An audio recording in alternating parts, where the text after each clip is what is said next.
আসসালামু আলাইকুম। কেমন হবে মৃত্যু পরবর্তী জীবন? প্রত্যেক মানুষ মৃত্যুবরণ করবে, আর মৃত্যুর পরবর্তী সময়কে বলা হয় বারজাখ। পবিত্র কুরআনে মৃত্যু থেকে কিয়ামতের মধ্যবর্তী সময়কে বারজাখ আখ্যা দেওয়া হয়েছে।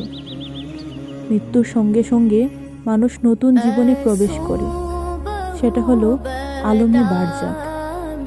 ইমাম শাবি রহমতুল্লাহ আলাইসাল্লাম বলেন, বারজাখ হলো দুনিয়া ও আখিরাতের মধ্যবর্তী একটি জীবন, যা যেমন পার্থিব জীবন নয় তেমন পরকালীন জীবনও নয়। তাফসিরে ইবনে কাসির 3/321। আবু হুরাইরা রহমতুল্লাহি আলাইহি ওয়াসাল্লাম থেকে বর্ণিত, রাসূলুল্লাহ সাল্লাল্লাহু আলাইহি ওয়াসাল্লাম বলেন, মৃত ব্যক্তি বা তোমাদের কাউকে যখন কবরে রাখা হয় তখন কালো বর্ণের এবং নীল চোখ বিশিষ্ট দুজন ফেরেশতা আসেন তার কাছে। তাদের মধ্যে একজনকে মুনকার এবং অন্যজনকে নাকির বলা হয়। সুনানে তিরমিজি হাদিস নাম্বার 1071। বারা ইবনে আজিব রাহমাতুল্লাহি আলাইহি ওয়াসাল্লাম থেকে বর্ণিত হাদিসের ভাষ্যমতে কবরে 3টি প্রশ্ন করা হবে। তা হলো, তোমার প্রতিপালক কে? তোমার দিন বা ধর্ম কি? তোমার নবী কে? সুনানে তিরমিজি হাদিস নম্বর 3120।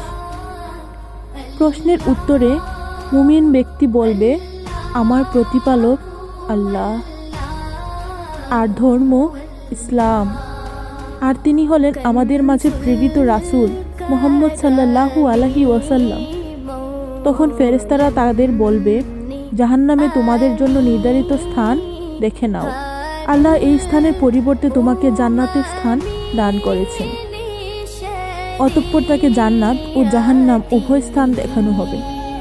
অন্যদিকে মুনাফিক ও অবিশ্বাসীরা উত্তর দেবে, আমি জানি না। তখন তাকে বলা হবে, তুমি জানতে চাওনি, তুমি পাঠ করোনি। এরপর সে শাস্তির মুখোমুখি হবে। শহরুত তাহাবিয়া 572 থেকে 578। কবর না দিলে কি হবে? আসল সুন্নাওয়াল জামাতে বিশ্বাস হলো মৃত্যুর পর সবাই মুনকার নাকিরের প্রশ্নে মুখোমুখি হবে এবং বারজাখের শাস্তি ও সুখ ভোগ করবে, চাই তাকে দাফন করা হোক বা না হোক। এমনকি তার দেহ যদি ছিন্ন ভিন্ন হয়ে যায়, হিংস্র প্রাণী তাকে খেয়ে ফেলে, সে পুরো ভস্ম হয়ে যায়, তাকে চূর্ণ বিচূর্ণ করা হয়, অথবা ছাই বানিয়ে তার দেহাবশেষ বাতাসে উড়িয়ে দেওয়া হয় বা সমুদ্রে ডুবে যায়। যেমন নূহ আলাইহি ওয়াসাল্লাম এর সম্প্রদায় সম্পর্কে বলা হয়েছে, তাদের অপরাধের জন্য তাদের নিমজ্জিত করা হয়েছিল এবং পরে তাদের দাখিল করা হয়েছিল আগুনে।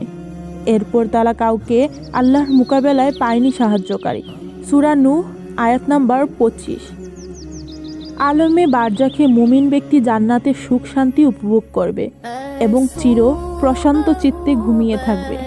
হাদিসে এসেছে, মুমিনের উত্তরে সন্তুষ্ট হয়ে মুনকার নাকির বলবে, আমরা জানতাম তুমি এই কথাই বলবে। তারপর সে ব্যক্তির কবর দৈর্ঘ্য প্রস্থে 70 গজ করে প্রশস্ত করা হবে এবং তার জন্য এখানে আলোর ব্যবস্থা করা হবে। তারপর তাকে বলা হবে, তুমি ঘুমিয়ে থাকো। তখন সে বলবে, আমার পরিবার পরিজনকে সুসংবাদ দেওয়ার জন্য আমি তাদের কাছে ফিরে যেতে চাই। তারা উভয় বলবে, বাসর ঘরের বরের মতো তুমি এখানে এমন গভীর ঘুম দাও যাকে তার পরিবারের সবচেয়ে প্রিয়জন ছাড়া আর কোনো ব্যক্তি জাগিয়ে তুলতে পারে না। সুনানে তিরমিজি হাদিস নাম্বার 1071। এদিকে ইঙ্গিত দিয়ে মহানবী সাল্লাল্লাহু আলাইহি ওয়াসাল্লাম বলেছেন, কবর হলো জান্নাতের উদ্যানগুলোর একটি উদ্যান অথবা জাহান্নামের গর্তগুলোর একটি গর্ত। সুনানে তিরমিজি হাদিস নাম্বার 2460। জাহান্নামীদের জন্য শাস্তি। জাহান্নামীরা মৃত্যুর পর থেকেই শাস্তির মুখোমুখি হবে। আল্লাহ বলেন, অতঃপর আল্লাহ তাকে তাদের ষড়যন্ত্র অনিষ্ট থেকে রক্ষা করলেন এবং কঠিন শাস্তি পরিবেষ্টন করল ফেরাউন সম্প্রদায়কে। তাদের উপস্থিত করা হয় আগুনের সম্মুখে সকাল সন্ধ্যা, এবং যেদিন কিয়ামত সংঘটিত হবে সেদিন বলা হবে, ফিরাউন সম্প্রদায়কে নিক্ষেপ করাও কঠিন শাস্তিতে। সূরা মুমিন আয়াত 45 থেকে 46। মৃত্যুর পরও যারা নেকি লাভ করবে।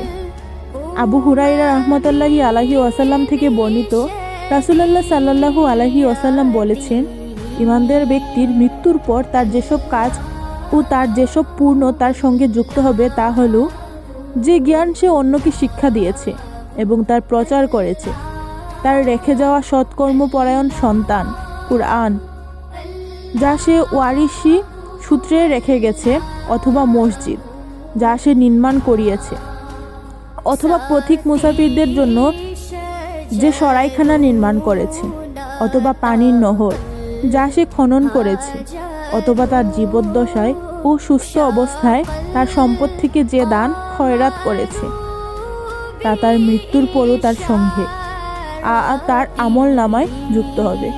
ইবনে মাজাহ হাদিস নং 241। আল্লাহ আমাদের সকলকে সঠিক পথে চলার তৌফিক দান করো, আমিন।